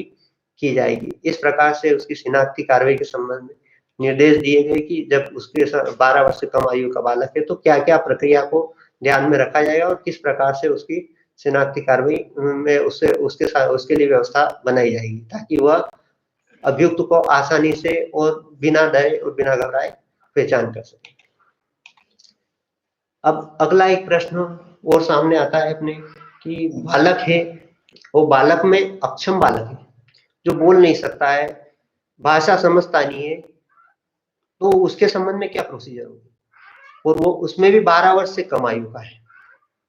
तो फिर क्या प्रोसीजर फॉलो किया जाना चाहिए, कैसे उसके संबंध में प्रति परीक्षण की प्रक्रिया पूर्ण की जाना चाहिए। तो उक्त संबंध में चंद्र सिंह बनाम राज्य 2016 HCC ऑनलाइन दिल्ली 3574 के मामले में माननीय उच्च न्यायालय द्वारा प्रतिपादित किया है कि जहां 12 वर्ष की एक बधिर, इस प्रकरण में 12 वर्ष की एक बधिर बालिका के साथ अभियुक्त द्वारा किए गए लैंगिक हमले से संबंधित मामला था जिसमें बालिका ने अभिवचन इशारे और चित्रकारिता के आधार से बताए थे। इसमें अनुवादक दिल्ली शासन द्वारा चलाए जा रहे बधिर बच्चों के विद्यालय के एक अध्यापक की मदद से किया गया था। उनके माध्यम से यह अभिलिखित किए। बचाव पक्ष का यह तर्क था कि वह बयान में साक्षी का प्रति परीक्षण जो है वो उचित रूप से नहीं हो पा रहा है, इसलिए उस साक्षी के साक्ष्य को ग्राह्य न किया जाए,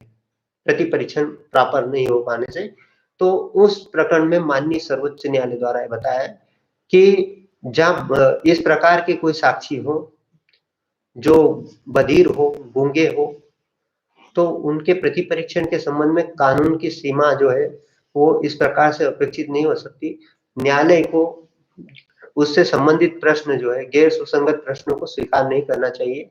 न्यायालय को यह देखना चाहिए कि उन व्यक्तियों के पास जो गूंगे और बधिर है उनके पास एक सीमित शब्दकोश है और उस शब्दकोश के अंदर उस प्रश्न का उत्तर या उसकी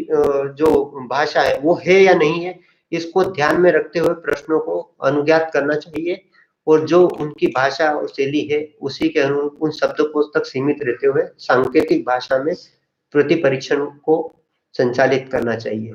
तो इस प्रकार से इस मामले में यह प्रतिपादित किया है कि जहां सांकेतिक भाषा सीमित शब्दकोश की अयोग्यता उस साक्षी के सामर्थ्य और विश्वसनीयता को प्रभावित नहीं करेगी। अगर वो इस प्रकार से सांकेतिक भाषा में असमर्थ है तो उसे उसकी विश्वसनीयता प्रभावित नहीं होगी, जितना वो बोल रहा है, उन प्रश्नों के जितना उत्तर दे रहा है, उनको ध्यान में रखते हुए न्यायालय को उस प्रतिपरीक्षण को नियंत्रित करना चाहिए और इस प्रकार से प्रतिपरीक्षण करने में अभियुक्त के अधिकार का पर्याप्त अनुपालन माना गया। यह नहीं कहा जा सकता कि उसे प्रतिपरीक्षण का अवसर प्राप्त नहीं हुआ। तो इस मामले में यह बताया कि अगर उसको कम प्रश्न जो न्यायालय ने पूछने की अनुमति दी, जितनी उसकी भाषा है, जितना वो समझ सकता है, तो इसके आधार पर यह नहीं कहा जा सकता कि बचाव पक्ष को पर्याप्त प्रतिपरीक्षण का अवसर प्राप्त नहीं हुआ। क्यों? न्यायालय को न्यायालय पर दायित्व दिया गया है कि वो ऐसे साक्षियों के कथन लेखबद्ध करते समय विशेष ध्यान रखे कि उनके पास जो प्रतिपरीक्षण में प्रश्न किया जा रहा है उनके शब्दकोश है या नहीं है।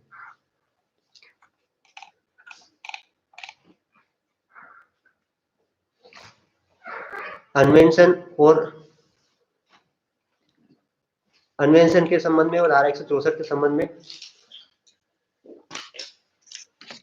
धारा 164 के संबंध में दिशा निर्देश जारी किए गए हैं, जिसमें यह कहा गया है कि 24 घंटे के अंदर 164 में कथन लेखबद्ध किया जाना चाहिए और यथाशीघ्र जो है 164 के कथन के लिए उसे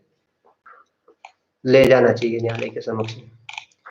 विशेष न्यायालय का क्षेत्राधिकार बताया, इसमें यह बताया गया है कि कुमारी श्रद्धा मेघालय बनाम महाराष्ट्र राज्य आवेदन क्रमांक 354-13 बॉम्बे हाईकोर्ट के समक्ष प्रतिपादित किया है कि पॉक्सो अधिनियम के अंतर्गत मामले में पुलिस अधिकारी अभियुक्त को बाल न्यायालय के समक्ष न कि मजिस्ट्रेट के समक्ष प्रस्तुत करेगा। और दूसरे वाला है जिसमें रिमांड के संबंध में प्रावधान दिया गया है कि प्रथम रिमांड जो है क्या मजिस्ट्रेट दे सकता है जब विशेष न्यायालय का गठन हो चुका है। तो इस संबंध में प्रसाद बनाम केरल राज्य 2013 एससीसी ऑनलाइन केरल 10-374 में प्रतिपादित किया है कि मजिस्ट्रेट जो है प्रथम रिमांड देते समय यह निर्देशित करेगा कि वह जमानत के संबंध में अगर कोई आवेदन प्रस्तुत करना चाह रहा है तो विशेष न्यायालय के समक्ष प्रस्तुत करे और उसे वहां पेश करने के लिए निर्देशित कर सकता है। इस प्रकार से मजिस्ट्रेट को केवल प्रथम रिमांड के समय अगर कोई बेल आवेदन आता है तो उस पर विचार करने का अधिकार नहीं है, सीधे उसे प्रेषित कर देना चाहिए विशेष न्यायालय को।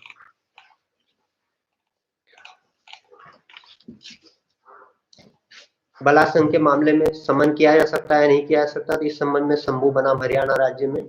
माननीय सर्वोच्च न्यायालय द्वारा प्रतिपादित किया है कि ये मामले समझौते योग्य नहीं होते और अगर समन करने की अनुमति दी गई तो समाज और उस पर विपरीत प्रभाव होगा और इस मामले को समनी प्रकृति का नहीं कहा जा सकता। इस प्रकार से समन की कोई अनुमति किसी भी स्तर पर दी जाना उचित नहीं माना गया। बलात्संग पीड़ित एवं बाल साक्षियों की साक्ष्य की विश्वसनीयता। बलात्संग पीड़ित एवं बाल साक्षियों की साक्ष्य की विश्वसनीयता के बारे में पंजाब राज्य बनाम गुरमीत सिंह 1996 एससीसी 384 में प्रतिपादित किया गया है कि बलात्संग के मामलों में पीड़िता के कथन की संपुष्टि होना आवश्यक नहीं है। अगर उसके साक्ष्य विश्वसनीय है तो उसे संदेह रहित दृष्टि से देखना चाहिए, क्योंकि वह पीड़ित है, किसी की हवस से पीड़ित है और उसकी साक्ष्य को शंका की दृष्टि से देखना या अपराधी के रूप में वांछनीय नहीं माना जा सकता। इसलिए उसके साक्ष्य को विश्वास की दृष्टि से देखा जाना चाहिए और उसने जो बात बताई है उन बातों पर भी विश्वास किया जाना चाहिए। इसी प्रकार से दत्तू राम साखरे बना महाराष्ट्र राज्य 1997 एससीसी 341 में भी इसी प्रकार से बताया कि धारा 118 के लिए अगर कोई बाल साक्षी है और उसने कोई कथन किया है और प्रश्नों का उत्तर देने में और समझने में सक्षम है तो उसकी साक्ष्य को विश्वसनीय माना जाना चाहिए और उसी के साक्ष्य को सावधानी पूर्वक उसकी भावभंगिमा को दृष्टिगत रखते हुए साक्षी के समान ही उसको और वो मान्य किया जाना चाहिए। रंजीत हजारिका बनाम असम राज्य 1998 8 एससीसी 635 में भी प्रतिपादित किया गया है कि पीड़ित की साक्ष्य को विश्वसनीय मानना चाहिए और उसकी साक्ष्य को बिना संपुष्टि के भी मात्र उसकी एकमात्र साक्ष्य के आधार पर भी दोष सिद्धि आधारित की जा सकती है। उसके साक्ष्यों में किसी प्रकार की अगर विसंगति नहीं है, उसके साक्ष्य का मूल्यांकन करते समय संपुष्टि कारक साक्ष्य होना आवश्यक नहीं है।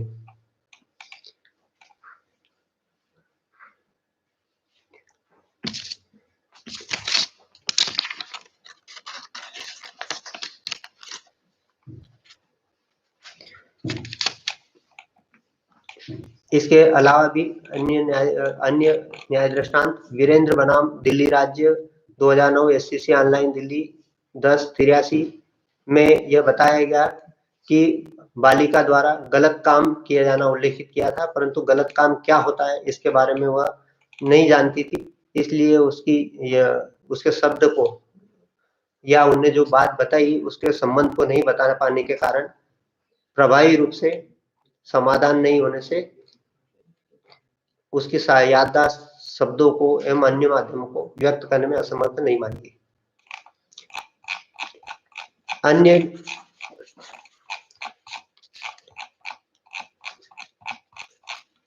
दो बातें और है कि जब अगर बालक की आयु 18 वर्ष से कम मान्य की जाती है, तब पॉस्को अधिनियम के तहत उपधारणा लागू हो जाती है, जो धारा 29 और 30 में दी गई है। तो जहां पर उसकी आयु 18 वर्ष से कम होती है, तो वहां पर खंडन करने का भार अभियुक्त पर चला जाता है। तो इसलिए जो है कि अगर कोई साक्ष्य आती है तो उसे खंडित करने का भार अभियुक्त पर है, इस पर भी ध्यान दिया जाना आवश्यक है। और पहचान यौन अपराध और महिला बालक के अपराध के संबंध में पहचान प्रकटीकरण पर रोक लगाई है, जो निपुण सक्सेना विरुद्ध यूनियन ऑफ इंडिया 2019-2 SCC 703 में माननीय सर्वोच्च न्यायालय द्वारा दिशा निर्देश जारी करते हुए कहा गया है कि प्रथम सूचना रिपोर्ट में तथा अनुसंधान में किसी व्यक्ति की जो है पहचान, जो पीड़ित है उसके नाम का प्रकटीकरण नहीं किया जाएगा, और अगर किसी कारणवश DNA प्रोफाइल या इसके लिए उसका नाम आया है तो उस संबंधित दस्तावेजों को एक लिफाफे में बंद कर अंतिम प्रतिवेदन प्रस्तुत करते समय प्रस्तुत किए जाएंगे। अपील में भी उसके नाम को प्रकट नहीं किया जाएगा, काल्पनिक नाम रखा जाएगा। इस प्रकार से जो है ये बताया गया है कि प्रकटीकरण अपील स्तर पर भी नहीं होना चाहिए, अनुसंधान के स्तर पर भी नहीं होना चाहिए और कथन के स्थान पर भी नहीं होना चाहिए, और कोशिश की जाना चाहिए कि उसका काल्पनिक नाम उसके जगह रखा जाए, और अगर कोई दस्तावेज ऐसे हैं तो उनको लिफाफे में बंद करके रखा जाए और सामूहिक प्रकटीकरण से बचाया जाए कि उसके नाम का प्रकटीकरण ना हो। अब इसी स्तर पर जो है कुछ प्रश्न आए हैं, जिसमें बचाव पक्ष द्वारा पीड़ित का आधार कार्ड आयु के लिए प्रस्तुत किया हो तो उसका क्या होगा। तो इसके संबंध में बता चुके हैं कि भाई आधार कार्ड अगर पेश किया गया है तो एरा वाले मामले में सुप्रीम कोर्ट माननीय उच्च न्यायालय ने बताया है कि भाई अगर आधार कार्ड भी प्रस्तुत किया, उससे खंडित नहीं किया गया, उसमें आयु क्या लिखी हुई है, किस प्रकार से ये कहीं फर्जी बनाए जाने की संभावना तो नहीं है, तो अगर उसे चुनौती नहीं दी गई तो वो उसकी आयु का निर्धारण का प्रमाण माना जा सकता है। इसी प्रकार से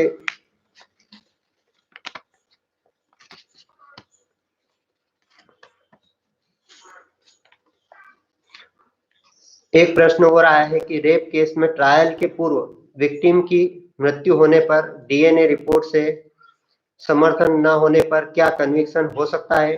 तो इसके संबंध में स्पष्ट विधि है कि जब तक कोई प्रकरण में प्रमाणित नहीं हो जाता है किसी साक्ष्य से या उसको अभियोजन प्रमाणित नहीं कर देता है, तब तक किसी व्यक्ति को कन्विक्शन नहीं किया जा सकता है, दोष सिद्धि आधारित नहीं की जा सकती है। तो जब पूरी तरह से संदेह से परे अगर प्रमाण का भार प्रमाणित नहीं होता है तो केवल कल्पनाओं के आधार पर दोष सिद्ध नहीं किया जा सकता। अगर डेट हो भी गई है, मृत्यु होने का प्रभाव जो है उसमें अगर कोई परिस्थिति जन साक्ष्य या अन्य साक्ष्य से पुष्टि होती है तो उसको आधारित मानकर दोष सिद्धि कारित की जा सकती है। इसी के अलावा जो है अन्य प्रश्न जो है आया है, पीड़ित बालक की साक्ष्य के समय शपथ दिलाए जाने के संबंध में क्या प्रावधान है, उमेश भगवती जी का है। तो इसके संबंध में शपथ अधिनियम में प्रावधान दिया गया है कि 12 वर्ष से कम आयु वाले बालक को शपथ नहीं दिलाई जाएगी और उसका डायर वायर टेस्ट किया जाएगा, और टेस्ट के पश्चात जो है कि वो सक्षम है या नहीं है प्रश्नों का उत्तर देने का, न्यायालय को देखने के पश्चात ही उसे जो है कथन लेखबद्ध करना चाहिए, वरना बिना शपथ से उसके कथन को लेखबद्ध किया जाएगा। उसके अलावा अन्य प्रश्न है कपिल तिवारी जी का, यदि बालक को जो फरियादी है उसकी आयु कम कर स्पेशल केस बनाया गया हो तो क्या उसे ट्रायल के दौरान ST में परिवर्तित कर सकते हैं।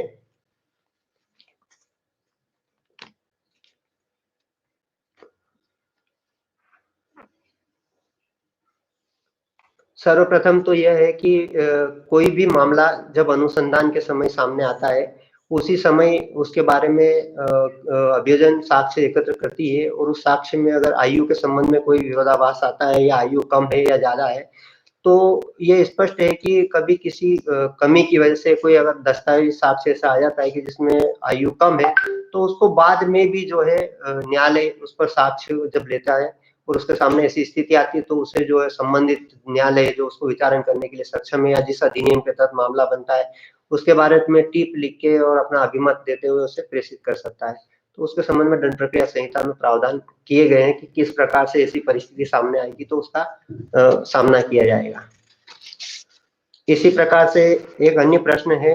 निखिल सक्सेना जी का, सामान्यतः गांव में अंदाज से स्कूल में आयु लेख कराई जाती है, फिर कैसे आयु निर्धारित की जाए? तो इस संबंध में स्पेसिफिक आज के समय जो है धारा 94 किशोर न्याय एवं देखरेख संरक्षण अधिनियम में प्रावधान किए गए, उसमें स्पष्ट कर दिया गया है कि कौन से दस्तावेज किस क्रम में ग्राह्य किए जाएंगे।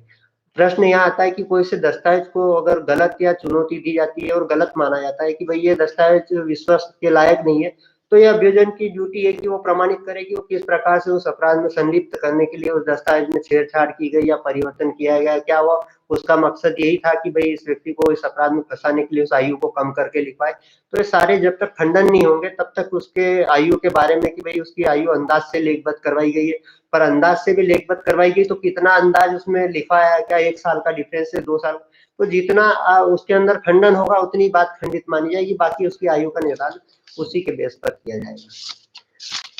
और धारा 164 के कथन के संबंध में नेहा सनवे का प्रश्न है मजिस्ट्रेट साहब का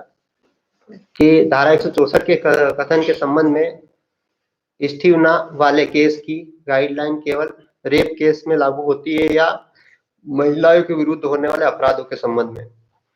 कोई भी गाइडलाइन जब आती है तो उसका मकसद ये रहता है कि लाभप्रद उपयोग किया जाए उसका। तो जहां रेप मामले हो या महिलाओं के संबंधित मामले हो, जब 164 के कथन के बारे में उद्देश्य क्या है कि कोई भी चीज सही समय पर त्वरित न्यायालय के समक्ष आ जाए ताकि उसमें मिलावट या बनावटी की कोई संभावना न रहे, इसको दृष्टिगत रखते हुए उसमें सम्मिलित किया जाता है। इसलिए कोई भी न्याय दिशा निर्देश आते हैं तो वो होल पर्पस को ध्यान में रख के उसको लागू करना चाहिए जिसमें अधिक से अधिक लाभ जो कल्याण सम्मिलित हो। तो इस प्रकार से जो है ये प्रश्न, और बाकी आप लोग जो इसमें सम्मिलित हुए सेमिनार में सभी अधिवक्ता, वरिष्ठ न्यायाधीश एवं साथी न्यायाधीशगण व विधि विभाग से संबंधित सभी व्यक्ति एवं श्रोतागण, मैं आप सभी का इस सेमिनार में सम्मिलित होने के लिए तहे दिल से आभार व्यक्त करता हूं और हमारे माननीय जिला एवं सत्र न्यायाधीश और team coordinator Shri S.B.. Sharma साहब को व हमारे तकनीकी विभाग को धन्यवाद प्रेषित करता हूं जिन्होंने मुझे इस श्रृंखला में सम्मिलित होने के लिए सहयोग प्रदान किया और अवसर प्रदान किया। धन्यवाद।